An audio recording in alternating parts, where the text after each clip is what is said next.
Hi, my name is Manal. I just finished my child and adolescent fellowship training at UCLA, where I will be joining as faculty. Welcome to our session. Today, we will be discussing the nuts and bolts of writing a personal statement. Let's start by defining what is a personal statement. So Chandran and his team in a write-up published in Academic Psychiatry defined personal statement as a professional essay about the writer, trying to persuade the reader to positively consider one's qualifications, key traits, experiences, and aspirations. The goal of the personal statement is to inform the reader about the writer in a way that promotes the writer for selection or further consideration. So based on this definition, the purpose of the personal statement is to effectively inform and persuade the readers. One might ask, is personal statement important? Why are we even talking about this? A letter to the editor was published in Academic Psychiatry that reported on a two-part questionnaire that was sent to the email addresses obtained from AdPurt's membership services. One of the questions was aimed at identifying elements of an application that influence the initial selection of applicants for residency interview. Participants were given 11 options as shown on the screen. These included community service, country of medical education, country of origin, electives in psychiatry, letters of recommendation, personal statement, publications, research experience, United States medical licensing exam, which is USMLE, scores, work experience in medical field, and other work experience. The top 5 factors identified were USMLE scores, personal statement, letters of recommendation, country of medical education, and elective rotations in psychiatry. This approach had some limitations. However, it goes on to show the importance of writing a powerful personal statement. I know some of these figures are specific to psychiatry. However, personal statement continues to be important in almost all specialties in medicine.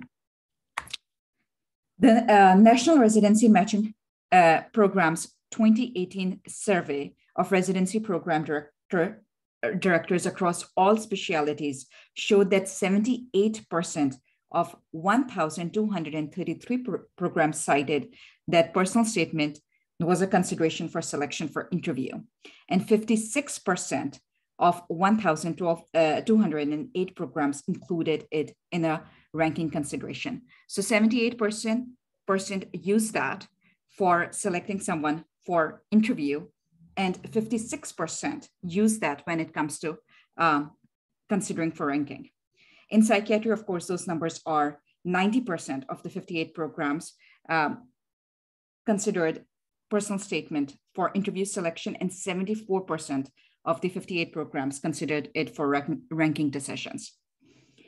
This goes on to show the importance of personal statements. I will again reiterate and emphasize that the process of writing a personal statement does not end with your residency application. In fact, it just begins with it. You will be writing personal statements throughout your career. Therefore, it is really important to hone this skill early on. Now that you're convinced that personal statement is important, let's talk about the process of writing one. Chandran and his team urge you to consider 4 questions before sitting down to write your personal statement. Why do you want to join this field or educational program? Why now?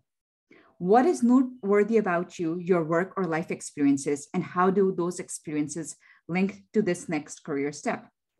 What characteristics and experiences qualify you for this? And what are your future goals after completing this training? Personal statement provides you a unique opportunity to capture and communicate aspects of yourself and your experience that are not captured and communicated elsewhere. It is not your CV. Unlike your CV, it is not as structured. It's not limited by the confines of specific categories.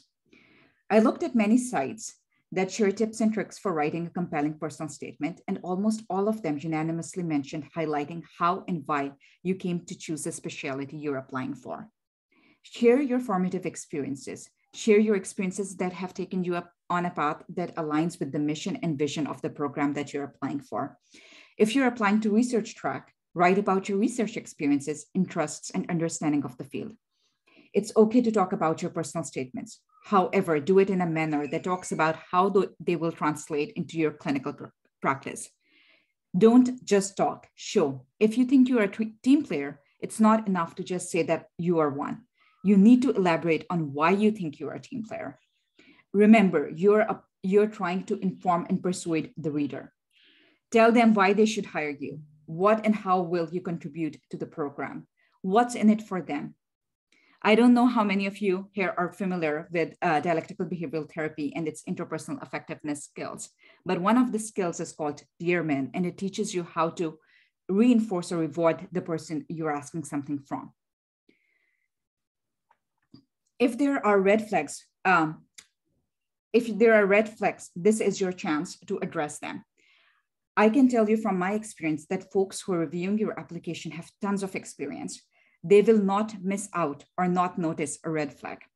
They will notice it, and if you don't give them the narrative for it, they won't have one, and they will wonder why you did not address it.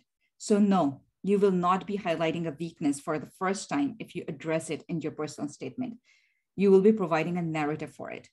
However, don't harp on it. Don't be overly apologetic. Share what you have learned and move on. Programs often look for folks who can demonstrate capacity for growth. You will learn a lot in your residency.